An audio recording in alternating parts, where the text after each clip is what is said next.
नमस्कार। इंजीनियरिंग विषयों में रुचि बनाने और विषय समझ को मजबूत बनाने के लिए शुरू किए गए श्रीदेवी क्लासेस यूट्यूब चैनल पर आज हमारे विषय इलेक्ट्रिक सर्किट थ्योरी में एक नई वीडियो है नोड वोल्टेज एनालिसिस पे, जिसमें हम जानेंगे कि नोड की वोल्टेज को अज्यूम करने के बाद किरचॉफ की करंट लॉ इक्वेशंस बनाकर हम किसी भी इलेक्ट्रिक सर्किट को सॉल्व कर सकते हैं। तो शुरू करते हैं आज की वीडियो। हमने कुछ वीडियो में इलेक्ट्रिक सर्किट को सॉल्व करने के एक तरीके को सीखा था, जिसमें लूप करंट को अज्यूम करके सिर्फ विजुअल इंस्पेक्शन से हम सर्किट के लिए किरचॉफ वोल्टेज लॉ की इक्वेशंस को सीधे मैट्रिक्स फॉर्म में बना सकते हैं और उन साइमल्टेनियस इंडिपेंडेंट अलजेब्रिक इक्वेशंस को सॉल्व करके जो हम लूप करंट निकालते हैं उनसे किसी भी ब्रांच का करंट निकाला जा सकता है। बिल्कुल उसी तरह का हमारा नोड वोल्टेज मेथड या नोडल एनालिसिस है जो उस मैश या लूप करंट मेथड का एनालोगस है। इसमें हम नोड की वोल्टेजेस को अज्यूम करेंगे और नोड पर किरचॉफ की करंट लॉ इक्वेशन बनाएंगे। नोड वोल्टेज मेथड या नोडल एनालिसिस में हम सर्किट में ब्रांचेस के बीच में बनने वाले नोड को आइडेंटिफाई करते हैं और अक्सर वो नोड जिस पे सबसे ज्यादा ब्रांचेस मिलती हैं या जो सबसे नीचे होता है उसे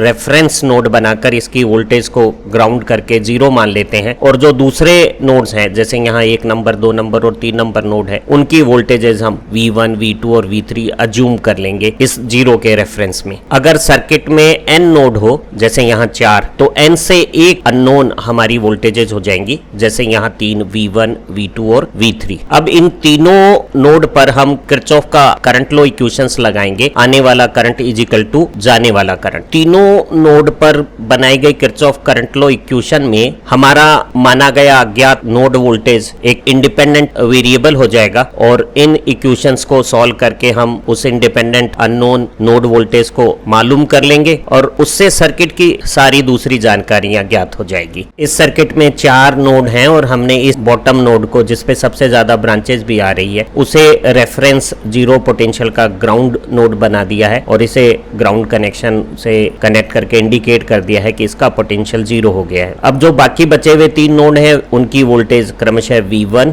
V2 और V3 हमने अज्यूम कर ली है। 3 अज्ञात वोल्टेजेस को ज्ञात करने के लिए हमें 3 इंडिपेंडेंट इक्वेशन इन नोड पे किरचॉफ के करंट लॉ से ज्ञात होगी। पहले नोड पे किरचॉफ का करंट लॉ समीकरण बनाते हैं। ये करंट सोर्स का सोर्स करंट I1 यहाँ फर्स्ट नोड पे इनकमिंग करंट है तो आने वाला करंट एक तरफ कर दिया। इस R4 प्रतिरोध के एक सिरे पे विभव V1 हमने माना है और दूसरी तरफ विभव V2 है, तो इस दिशा में V1 माइनस V2 विभवांतर R4 प्रतिरोध में ये धारा भेजेगा। R2 हमारा प्रतिरोध पहले नोड और तीसरे नोड के बीच में लगा हुआ है। पहले की वोल्टेज हमने V1 और तीसरे की V3 मानी है, विभवांतर V1 माइनस V3 हो गया और ओम के नियमानुसार R2 प्रतिरोध में ये V1 से V3 की तरफ जाने वाली धारा नोड से बाहर ये हो गई है V1 minus V2 by R2। और इसी तरह से ये जो तीसरा सोर्स करंट है वो करंट भी इस नोड पे आउटगोइंग है, तो इनकमिंग करंट का सम आउटगोइंग करंट के सम के बराबर हमारा समीकरण बन गया है। अगर यहाँ V1 की टर्म्स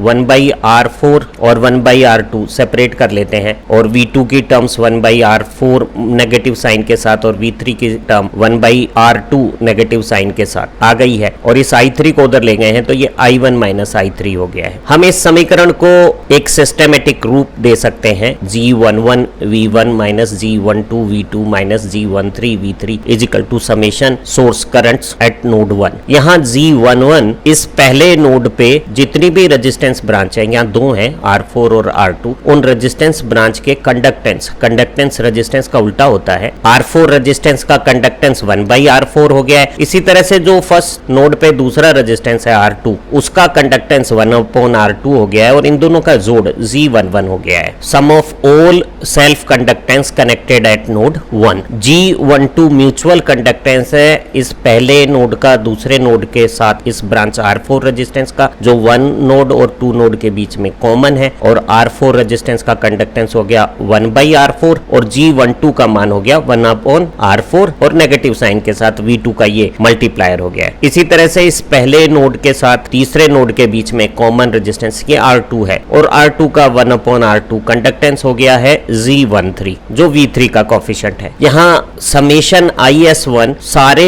सोर्स करंट का सम है पहले नोड पर, और अगर कोई सोर्स करंट इनकमिंग है नोड नोड पे तो वो पॉजिटिव कहलाएगा, जैसे कि यहाँ I1 है, और अगर वो नोड से बाहर जा रहा है जैसे I3 तो उसका साइन नेगेटिव हो जाएगा। तो पहले नोड पे सोर्स करंट का सम हो गया है I1 माइनस I3। हमने बॉटम नोड को ग्राउंड रेफरेंस नोड बनाकर तीनों नोड, फर्स्ट की वोल्टेज V1, दूसरे की V2 और तीसरे की V3 अज्यूम कर रखी है। इस दूसरे नोड पे किरचॉफ का करंट लॉ इक्वेशंस बनाते हैं। तो इस नोड पे 3 ब्रांचेज हैं, R4 R3 2 रेजिस्टेंस है और एक I2 सोर्स करंट है। इस R4 के 2 सिरों पे वोल्टेज V1 और V2 है और V1 और V2 का अंतर R4 में ये करंट बनाएगा, ये इनकमिंग करंट हो गया। इसी तरह से R3 के इस सिरे पे V2 वोल्टेज है, यहाँ V3 वोल्टेज है, तो इसका current V2 minus V3 upon R3 node से बाहर की तरफ हो गया। और ये I2 सोर्स करंट भी नोड से बाहर की तरफ है, तो आने वाला करंट दोनों जाने वालों करंट के बराबर। ये नोड 2 पे हमारा किरचॉफ करंट लॉ इक्वेशन हो गया है। इस करंट लॉ समीकरण को सरलीकृत करते हैं और ये जो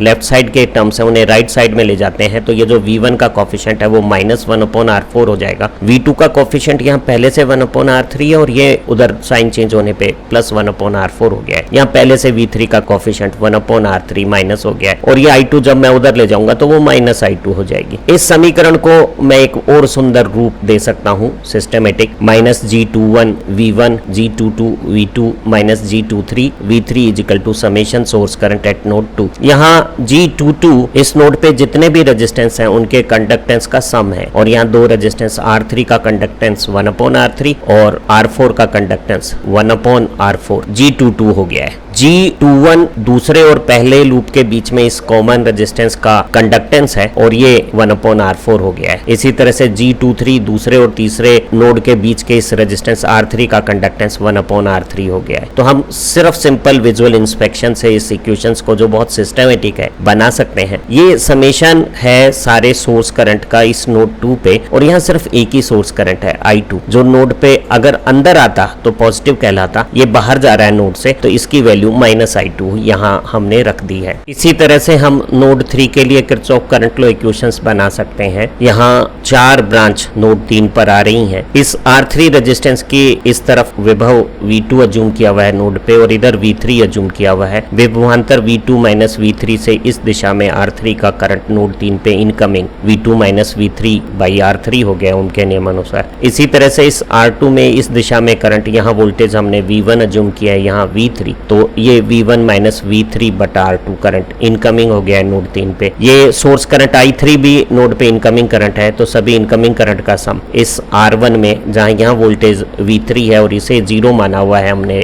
रेफरेंस के लिए, V3 बाई R1 हो गया उनके नियमानुसार। ये किरचॉफ का आने वाला करंट इजिकल टू जाने वाला करंट समीकरण हो गया है। नोड 3 पर जो किरचॉफ करंट लॉ समीकरण है उसमें अगर V1 V2 और V3 की टर्म्स राइट हैंड साइड पे ले जाएं तो V1 का कोफिशिएंट ये -1 बाई R2 हो गया है। इसी तरह से V2 का कोफिशिएंट -1 बाई R3 हो गया है और यहाँ से 1 बाई R1 पहले से है, 1 बाई R2 उधर जाने पे पॉजिटिव हो गया है और 1 बाई R3 भी उधर जाने पे पॉजिटिव हो गया है। ये V3 के कोफिशिएंट का रूप हो गया है और इक्वल टू ये I3 हो गया है। हम इसे एक सिस्टमेटिक तरीके से यूं लिख सकते हैं, -G31 V1 -G32 V2 plus G33 V3 is equal to summation source current at node 3। यहाँ G33 तीसरे नोड पे सारे जो रेजिस्टेंस आ रहे हैं तीनों R1 R2 R3 इस नोड पर, उनके कंडक्टेंस का सम हो गया है। G32 तीसरे और दूसरे नोड के बीच में ये जो कॉमन रेजिस्टेंस है उसका कंडक्टेंस है 1 अपॉन R3। इसी तरह से तीसरे और पहले नोड के बीच में ये रेजिस्टेंस R2 कॉमन है और इस R2 का उल्टा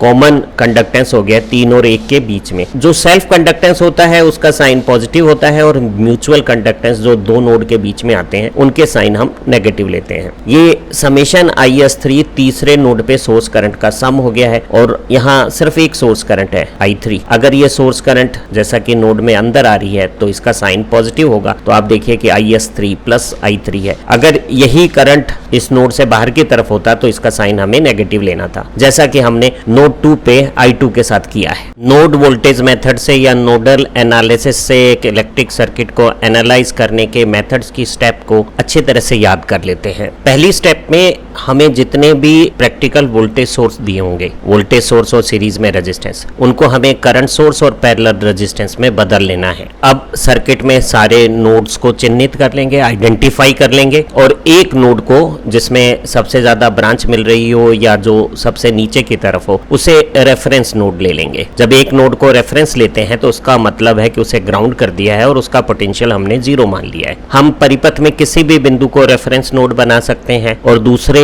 बिंदुओं के विभव उस रेफरेंस 0 के रेस्पेक्ट में जब हम लेते हैं तो परिपथ के किन्हीं भी दो बिंदुओं के बीच में विभवांतर नहीं बदलता है। तो रेफरेंस हम किसी भी नोड को ले सकते हैं और इससे अंतिम गणनाओं पर कोई फर्क नहीं आएगा। जब हम उस नोड को जिस पर सबसे ज्यादा ब्रांचेज आ रही हैं उसे रेफरेंस बनाते हैं तो हम अपनी किरचॉफ करंट लॉ इक्वेशंस बनाने की जो श्रम है उसे थोड़ा घटा लेते हैं। अब हम जितने भी अन्य नोड हैं रेफरेंस नोड के अलावा उनकी वोल्टेज को हम अज्यूम कर लेंगे। अगर हमारे परिपथ में n नोड है तो हमें n-1 वोल्टेज अज्यूम करनी होगी और उन n-1 वोल्टेजेस के लिए इंडिपेंडेंट साइमल्टेनियस अलजेब्रिक इक्वेशंस हम किरचॉफ की करंट लॉ इक्वेशंस बनाएंगे, उन्हीं नोड्स पे आने वाला करंट जाने वाली करंट के बराबर। और हम अभी सीखेंगे कि खाली विजुअल इंस्पेक्शन से सिंपल सर्किट को देख भर के हम सर्किट के लिए किरचॉफ की करंट लॉ इक्वेशंस सीधे मैट्रिक्स फॉर्म में बना लेंगे और क्रैमर के नियम से उन्हें हल करके हम नोड वोल्टेजेस पता कर लेंगे। और एक बार जब हमें नोड के वोल्टेजेस मालूम हो गई तो इलेक्ट्रिक सर्किट के दूसरे पैरामीटर भी गणना किए जा सकते हैं। कुछ उदाहरण से नोड वोल्टेज एनालिसिस मेथड को समझ लेते हैं। यहाँ हमें एक छोटा सा सर्किट दिया हुआ है जिसमें ये जो दो रेजिस्टेंस है 2 किलो ओम और 4 किलो ओम, इनकी धारा निकालनी है। मैंने एक नोड को संदर्भ ग्राउंड नोड बनाकर 0 पोटेंशियल रेफरेंस कंडीशंस दे दी है और दूसरे नोड ए की विभव को V अज्यूम कर लिया है। अब इस सर्किट के नोड पर मुझे किरचॉफ का धारा समीकरण बनाना है। इस हेतु मुझे 2 किलो ओम और 4 किलो ओम की धारा निकालनी है और इस हेतु मैं 2 किलो ओम और 4 किलो ओम के सिरों पर विभवांतर ज्ञात करता हूँ। इस नोड का विभव V है और जब हम 8 वोल्ट के सोर्स को हाई से लो ट्रेवल करते हैं तो यहाँ विभव V-8 हो गया है। इधर 4 किलो ओम में विभव V-8 है, इधर 0 है तो 4 किलो ओम की धारा विभवांतर बटा रेजिस्टेंस ओम के नियम से आ गई है। यहाँ विभव 0 है और ये जब हम बैटरी को पार किए हैं हाई से लो तो इस बिंदु का विभव -10 वोल्ट आ गया है और इस 2 किलो ओम में V हाई और इधर वोल्टेज -10, विभवांतर हो गया V-10 बटा 2 के, इसका करंट हो गया और ये दोनों तरफ जाने वाला करंट इस सोर्स के आने वाले 6 मिली एम्पियर करंट के बराबर किरचॉफ का धारा समीकरण हो गया है। इस समीकरण को सरल किया जा सकता है। V के कोफिशिएंट हो गए 1/4k और 1/2k। इस -8 में 4k का डिवीजन करेंगे और पक्ष रूपांतरण करेंगे तो ये 2 मिली एम्पियर के रूप में दूसरी तरफ आ गया। इसी तरह से ये +10 में 2k का भाग इधर 5 मिली एम्पियर पक्ष रूपांतरण पे नेगेटिव हो गया है और ये हमारा किरचॉफ का धारा नियम समीकरण हो गया है। इस समीकरण को हम बहुत सिस्टमेटिक तरीके से G11 एक मैट्रिक्स है सेल्फ कंडक्टेंस और म्यूचुअल कंडक्टेंस से बनने वाली। यहाँ केवल एक ही नोड है इसलिए किसी म्यूचुअल कंडक्टेंस की कैलकुलेशन नहीं करनी है। ये नोड की अज्यूम्ड वोल्टेज की मैट्रिक्स है और ये सोर्स करंट के समेशन का मैट्रिक्स रूप है। इस रूप में हम याद कर सकते हैं। जब हम इस तरह से समीकरण से सिस्टमेटिक इक्वेशंस बनाते हैं तो हमारे ऐसे सर्किट में सारे वोल्टेज सोर्स को हमें करंट सोर्स में बदल लेना चाहिए। यहाँ 2 वोल्टेज सोर्स हैं 10 वोल्ट और 8 वोल्ट। इनका रूपांतरण करने के लिए हमने इन्हें शॉर्ट सर्किट कर देना है। 10 वोल्ट को जब हम शॉर्ट सर्किट कर देंगे तो A और ग्राउंड के बीच में ये 2 किलो ओम रेजिस्टेंस सीधा आ जाएगा। इसी तरह से A और ग्राउंड के बीच में यहाँ 4 किलो ओम रेजिस्टेंस सीधा आ जाएगा। अब इस 2 किलो ओम के पैरेलल में हमने V/R मान का एक करंट सोर्स बनाना है 5 मिली एम्पियर, प्लस नीचे है इसलिए इसकी एरो डायरेक्शन नीचे होगी। इसी तरह से यहाँ इस 4 किलो ओम के ऊपर V/I 2 मिली एम्पियर मान का करंट सोर्स आ गया है, प्लस इस तरफ है तो करंट का एरो भी ऊपर हो गया है और आपने दोनों वोल्टेज सोर्स को करंट सोर्स में रूपांतरित कर दिया है। इस रूपांतरित परिपथ में इस नोड पे जितने भी रेजिस्टेंस है उनके कंडक्टेंस यानी इनवर्स 2 किलो ओम रेजिस्टेंस का उल्टा हो गया 1/2 किलो साइमन। इसी तरह से ये 1/4k साइमन, इन दोनों का जोड़ ये G11 हो गया है। ये V इस नोड की अज्यूम वोल्टेज है और यहाँ समेशन ऑफ सोर्स करंट है। अगर कोई नोड पर सोर्स करंट आ रहा है जैसे कि 6 मिली मिली एम्पियर और 2 मिली एम्पियर, तो उनके साइन पॉजिटिव लिए जाएंगे, और अगर कोई सोर्स करंट जा रहा है तो उसका साइन नेगेटिव ले लिया जाएगा। तो सिंपल विजुअल इंस्पेक्शन से हम किरचॉफ की करंट लॉ इक्वेशन नोड पे बना सकते हैं। इस इक्वेशन को अगर हम सॉल्व करते हैं तो V1 का मान 4 वोल्ट आ जाएगा। V1 के इस ज्ञात 4 वोल्ट मान से हम इस 4 किलो ओम की धारा निकाल सकते हैं, लेकिन ध्यान रहे ये 4 किलो ओम की धारा हमें इस रूपांतरित परिपथ में नहीं करनी है। ये 4 किलो ओम और ये 4 किलो ओम मान में समान है, लेकिन इसकी धारा जो इस परिपथ में है वो यहाँ खो गई है, तो यहाँ हम 4 किलो ओम की धारा नहीं निकाल सकते। इस नोड की विभव और इस नोड की विभव 4 वोल्ट दोनों परिपथ में एक समान है, लेकिन इस 4 किलो ओम और 2 किलो ओम का क्योंकि रूपांतरण हुआ है, इसलिए इनकी गणना अरूपांतरित मूल परिपथ में ही हमें करनी होगी। अब अगर हम V का मान 4 रख देते हैं तो ये 4 - 8 -4 हो गया है। 0 उच्च विभव पे है, -4 निम्न विभव पे है, और आप पाएंगे कि हमारे 4 ओम प्रतिरोध की धारा 1 मिली एम्पियर इस प्रकार आ गई है। इसी तरह से V का मान 4 है, यहाँ -10 वोल्ट है, यहाँ 2 किलो ओम में विभवांतर 14 वोल्ट हो गया है, और 2 किलो ओम में ये धारा 7 मिली एम्पियर आ गई है। हम चाहें तो किरचॉफ धारा नियम से यहाँ 6 मिली एम्पियर, ये 1 मिली एम्पियर आ रही है, तो 7 मिली एम्पियर जा रही है। इससे भी ये धारा की गणना कर सकते थे। कंपटीशन एग्जामिनेशंस में भी और कुछ कन्वेंशनल स्टडी की परीक्षाओं में भी ऑब्जेक्टिव प्रश्न पूछे जाते हैं, और प्रश्नों में हल निकालते समय हम किस मेथड का चयन करते हैं वो हमारी अपनी इच्छा पर आधारित होता है। और आमतौर पे प्रश्नों के स्वरूप इस प्रकार के होते हैं। दिखने में बड़ा जटिल सा प्रश्न होता है, लेकिन अगर ऐसे प्रश्नों को हम नोडल एनालिसिस से करें तो वो बहुत सहजता से हल हो जाते हैं। इस नोड को अगर हम ग्राउंड बना लेते हैं तो बस एक ही नोड की वोल्टेज हमें अज्यूम करनी पड़ेगी, और मान लिया कि इसकी वोल्टेज V1 है। अब इस नोड पे 3 रेजिस्टेंस 10 ओम, 45 ओम और 10 ओम के कंडक्टेंस 1/10, 1/45 और 1/10 का जोड़ G11 हो गया है। अगर मैं इस वोल्टेज सोर्स को करंट सोर्स के रूप में बदल देता हूं तो एक 6 एम्पियर का करंट सोर्स इनकमिंग हो गया, 6 और 10 ये 16 एम्पियर का इनकमिंग पॉजिटिव IS1 हो गया है। और अगर हम गणना करते हैं G11 और IS1 समेशन का मान इस समीकरण में रखकर, तो V1 का मान 72 वोल्ट आ जाएगा, और हम परिपथ में अब कोई भी गणना बड़ी आसानी से कर सकते हैं। जब नोड कम संख्या में होते हैं तो हमारा नोडल एनालिसिस सबसे सरल और तेज रिजल्ट्स देता है। आज की वीडियो के अंतिम चरण में एक परीक्षा उपयोगी प्रश्न कर लेते हैं। हमें एक जटिल सा परिपथ दिया हुआ है, जिसे अगर लूप करंट से करते तो हमें 3 लूप के करंट अज्यूम करने पड़ते और 3x3 की मैट्रिक्स सॉल्व करनी पड़ती। इसमें हमारे पास 3 नोड है, एक सबसे ज्यादा ब्रांच वाला ये जो बॉटम नोड है उसे अगर रेफरेंस बना दे तो बचे हुए 2 नोड की वोल्टेज हम V1 और V2 अज्यूम कर सकते हैं, और जितने भी वोल्टेज सोर्स हमें दिए हुए हैं 10 वोल्ट, 12 वोल्ट, 4 वोल्ट और 6 वोल्ट, इन्हें हम करंट में बदलने के लिए शॉर्ट कर देते हैं। और अब इस 2 ओम के पैरेलल में 10/2 5 एम्पियर, प्लस ऊपर है तो एरो ऊपर आ गया। यहाँ 12/4 3 एम्पियर, प्लस ऊपर है एरो ऊपर आ गया है। यहाँ 4/1 4 एम्पियर, प्लस इस तरफ है तो एरो इस तरह से आ गया, और ये 6/3 2 एम्पियर। तो मैंने सारे वोल्टेज सोर्स को करंट सोर्स में बदल दिया है। 2 अज्यूम नोड वोल्टेज है, तो हम बड़ी आसानी से विजुअल इंस्पेक्शन से किरचॉफ करंट लॉ इक्वेशंस बना सकते हैं। विजुअल इंस्पेक्शन से कंडक्टेंस मैट्रिक्स, अज्यूम्ड वोल्टेज की मैट्रिक्स और सोर्स करंट की मैट्रिक्स का रूप हो गया है। यहाँ G11 पहले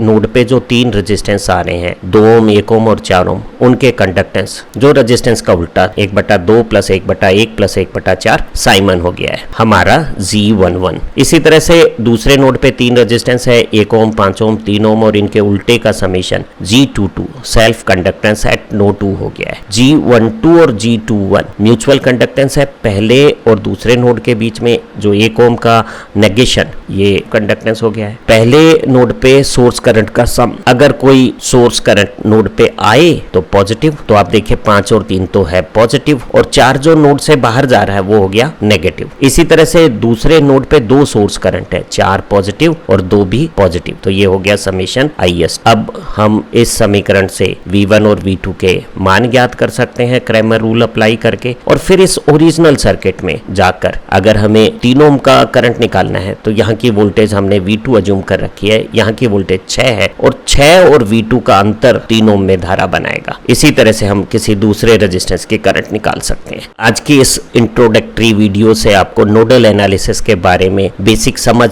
और कंसेप्ट में क्लैरिटी आई होगी। हमारी जो कोर नोडल एनालिसिस वीडियो है उससे आप परीक्षा उपयोगी पकड़ बना लेंगे। हमारी सारी वीडियो आपकी विषय समझ को मजबूत बना पाए, ऐसी हम उम्मीद करते हैं। आप अच्छा पढ़ें, तरक्की करें। Have nice time, happy learning. और एक बार फिर हमारी सारी वीडियो देखने और प्रमोट करने के लिए श्रीदेवी क्लासेस यूट्यूब चैनल की तरफ से आप सभी का बहुत बहुत धन्यवाद।